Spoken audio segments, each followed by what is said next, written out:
Mawdryn Undead, the third serial of Doctor Who's 20th season, first broadcast in 4 parts from the 1st to the 9th of February 1983. This is the first story in the Black Guardian trilogy, and also the introduction of our new companion, Turlough, played by Mark Strickson. Now, the 5th Doctor, played by Peter Davison, and his companions, Nyssa Trarkham, played by Sarah Sutton, and Tegan Jovanka, played by Janet Fielding, are travelling in the TARDIS through time and space, when they suddenly get drawn to a mysterious ship travelling through space and go just above planet Earth. They end up coming aboard the ship and also discover it contains a transmat, and the transmat leads to a boarding school on Earth in 1983. Now, in 1983, we meet our new companion, Vizsla Turlough, played by Mark Strickson, a schoolboy at the boarding school who seemingly likes to cause trouble, and he gets into quite a bit of trouble with his friend Ibbotson, played by Stephen Garlick, when they both end up crashing the car belonging to their maths teacher. To which, first up, small thing, his friend Ibbotson, Turlough refers to him as Hippo. Okay, I'm not sure where he got the nickname from, but given that most of us went through high school and most of us had to deal with an embarrassing nickname from time to time, I can't help but feel sorry for Ibbotson to be given the nickname Hippo, given that if you called somebody at your school Hippo, chances are you'd either be reported to the head teacher or you'd end up getting yourself in a fight. So I can't help but feel sorry for Ibbotson. But anyway, Ibbotson doesn't actually appear that much in the story. I mean, he is important for Turlough's introduction, but he's not that important.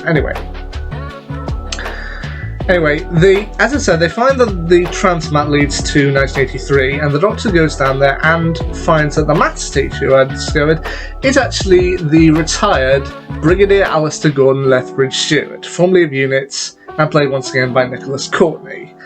And he runs into a bit of a surprise when he finds that the Brigadier doesn't seem to recognise him. I mean, okay, you wouldn't recognise him at first because, yes, the Doctor has regenerated. To which the Doctor said, well, I mean, don't you know all this stuff? And the Brigadier's like, oh, sorry, Al-Jab, I have no idea. And, however, after talking with the Doctor for a while and mentioning certain words like TARDIS and the like, the Brigadier does start to remember, and eventually he does remember his time with the Doctor, and that he helped him out in certain things. However, when the Doctor also starts to mention his new companion Tegan, who the Brigadier shouldn't have met, the Brigadier says he actually has met her, because thanks to some type of glitch in the TARDIS, while the Doctor is in 1983, Tegan and Nyssa end up using the TARDIS, and it brings them to the same boarding school, but in 1977, where they also meet the Brigadier, and kind of talk through with it, and the Brigadier knows who the Doctor is and everything, but he's not met him yet, specifically. And things kind of get a little bit more complicated as to how can the Brigadier not have been missing years or not remember his previous encounter, so they have to figure out why that is. And also through all of this, they end up on the ship that they had originally found themselves on. One of the creatures had managed to get inside the TARDIS, to which Nyssa originally believes that this creature is the Doctor. They go into some kind of accident, and now he's going through a regeneration process. However, the creature eventually reveals itself to be a scientist named Mawdryn, played by David Collings. And essentially what happened with him is that he and his group had stolen technology from the Time Lords. They had stolen technology from Gallifrey in order to try and be able to grant themselves regeneration and ultimately live longer lives and become Time Lords. However, something went wrong with the experiment, which now results in quite a ghastly appearance, and all they want now is to die. But they found they can't die, they can't regenerate either, all they have is eternity. They have immortality, and after having lived a long time, they just now want it to be over.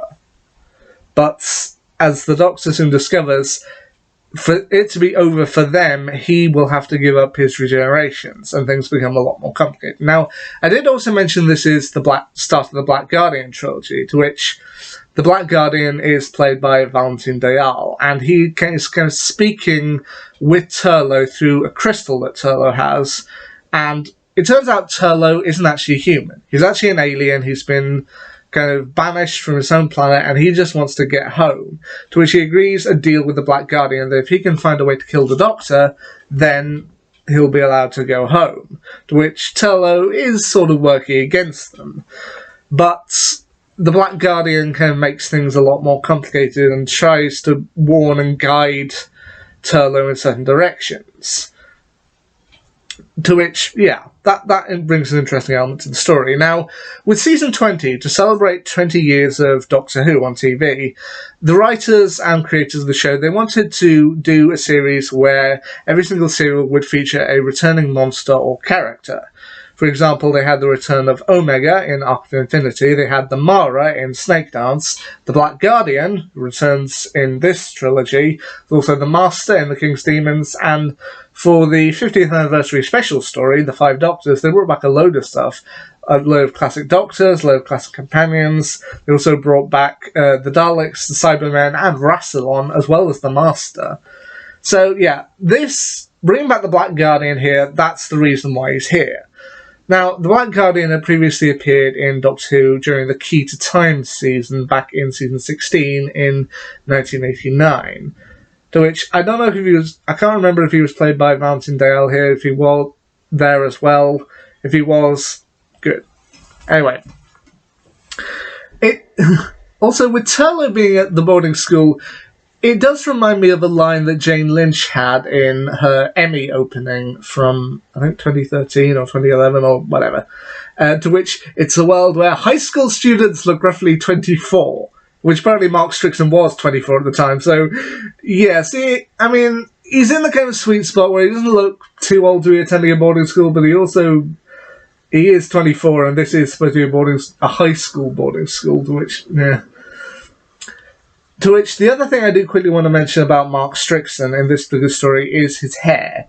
Because apparently, the original Mark Strickson, prior to appearing in Doctor Who, he was actually blonde. But apparently, when they saw that he was blonde, they had reservations about the story because, Peter Davison was already blonde, so they thought it might clash with him. They did ask Mark Strickson if he would consider shaving his head so that he and the Doctor would be different. However, Strickson wasn't really willing to go that far. To which they eventually said, well, how about if you dyed your hair red? It was like, yeah, I can do that. The other important thing that I honestly forgot for a while that I probably should mention here is that the Brigadier wasn't actually originally going to appear in this story. Originally, they wanted to bring back First Doctor companion Ian Chesterton, played by William Russell. However, unfortunately, William Russell wasn't available at the time for filming in 1983, so instead they brought back Nicholas Courtney. And that's also where we come to the kind of big problem with this story, because this kind of brings up a little bit of a unit dating problem, to which people have argued about it online. I honestly wasn't that bothered by it, but anyway, see what you think of it.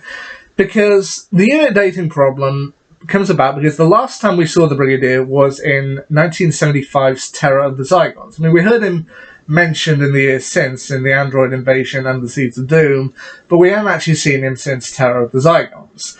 And when the Doctor asked the Brigadier when he retired from units, the Brigadier mentions that he retired in 1976. To which, that kind of does make sense for the episode, because part of it's taking place in 1977, and the other part's taking place in 1983.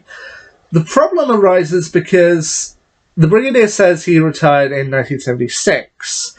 However, one of the Brigadier's very first stories in Doctor Who, not the first, but one of the first, was The Invasion, which broadcast in 1969. And The Invasion was written apparently to take place 10 years in the future at that point, in 1979. So, how could the Brigadier retire in 1976 from units before unit was a thing? To which the writers have said, we screwed up on this one, we lost track of things, you just have to consider it kind of like an alternate universe or something. To which, I honestly can't complain that much, because the story itself is actually pretty good. I also do like that part of the solution comes with having two Brigadiers. Like, Turlough has been told to kind of keep these two apart by the Black Guardian to make sure the Doctor dies. However, that doesn't quite work, and the Brigadiers end up witnessing each other, and their actual touching causes kind of a spark of energy to take place, which actually saves the Doctor from having to give up his regenerations and allows Mawdryn and the rest of his scientists to die peacefully. Which is kind of nice. However, it also causes the Brigadier from 1977 to actually forget what happened. He doesn't remember anything what happened, which allows the Doctor, Nyssa and Tegan to return the Brigadier to the boarding school in 1977. They also later return the other Brigadier to 1983, kind of wishing him farewell, and the Brigadier mentioning he wishes he can see the Doctor again, which he would in Spectre of Lanyon Moor. If you don't know what that is, check out my review of the Big Finish story on that. Now, at first they do worry about the ship also blowing up and possibly Turlough being on board, but upon stepping back inside the TARDIS, they find Turlough still on board, having hidden stowed away on board the TARDIS, which they're glad he's safe. I mean, Nyssa and Tegan don't entirely trust him, but Turlough asks if he can stay with the Doctor, which the Doctor admits, I think you already have. So, yeah, this is Mawdryn Undead, the first story of the Black Guardian trilogy, and to be honest, I know it's got some problems, but to be honest, I'm not that worried about the dating problem. I understand they made a mistake, and, I'm willing to forgive them for it, because I think Mawdryn Undead is a pretty good story. Anyway, next up will be Terminus. Well, what do I think of that story? Well, we'll just have to wait and see. Anyway, until next time, see ya.